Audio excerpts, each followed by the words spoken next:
Welcome back. Joining us on the show now is Mukesh Sahdev. He's founder CEO at XAnalysts. Mukesh, hi, thank you so much for joining in. And it continues to be quite crazy when you look at the crude oil prices over the weekend. A lot of statements and stuff has happened in the Middle East that has taken a knee-jerk reaction to prices. We started 25% on the higher side. 15% up is where we are holding right now. That 10% off that the street is looking at is only because G7 says that they're looking to jointly release oil from reserves therein. One, how would you look at this G7 statement, and how would you look at the crude oil prices overall? Thank you, Manisha. Good to be on the show. I know we talked about worst case scenarios in the past, and I was of the view that it may not go there, but it has gone there. I think one big assumption which has changed is the U.S. ability to control the flows, which certainly was my assumption, which has not happened. Now, in this state, the reality is that even if the G7 countries, which is the 7 countries, they are holding about 1 billion barrels. China is holding about 1.3 billion barrels.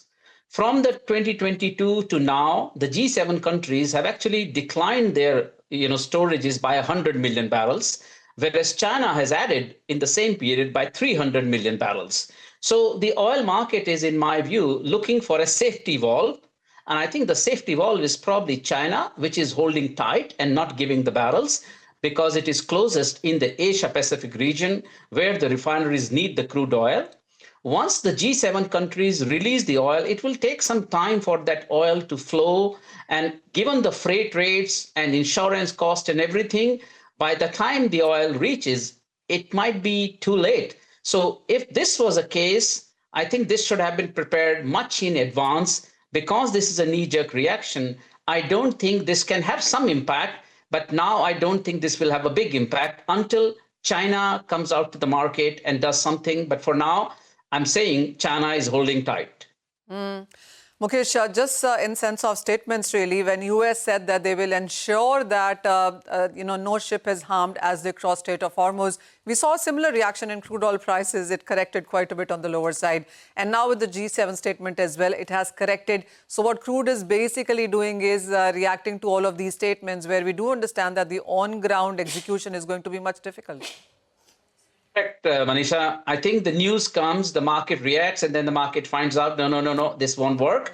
And then we see another rally. So I probably can think of another rally. Now, the other angle to look at into, which is just my way of thinking, is that, yes, the Middle Eastern countries are announcing the cuts in production in quite a rush.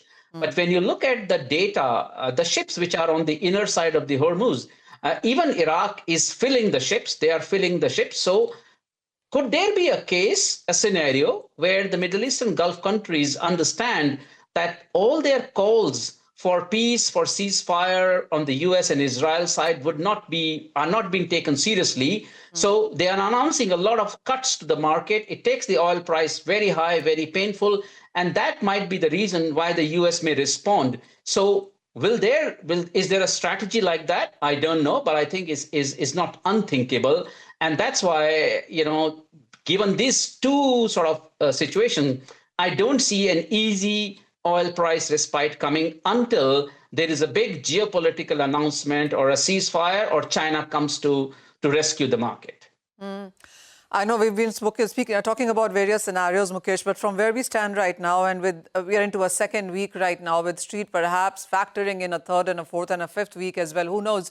What are we looking at this right now? Because everybody seems to be making peace with the fact that, yes, crude prices have surged, may perhaps surge even higher. 120, 150 are the levels people are talking about, but it may not stay there too long.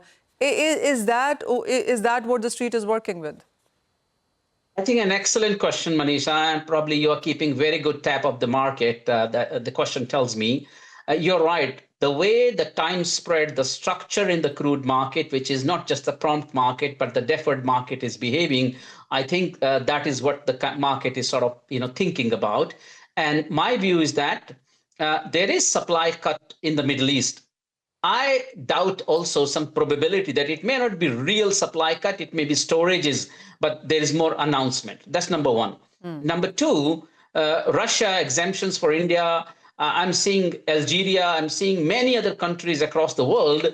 Oil will be coming out of every place and everybody will be ramping up the crude oil production.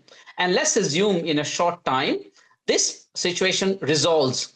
And on the other hand, refineries start going into maintenance, they prepone the shutdowns. We might run into a scenario where supply suddenly becomes available because of the geopolitical easing, but demand has said that now we are doing a turnaround.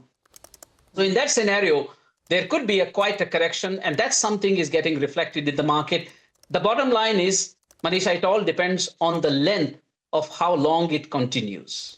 Okay, all right. Thank you so much, Manisha, for taking us through this conversation. Thank you, sir, for joining in today, Mr. Sahdev, and talking about the outlook for crude oil prices as well.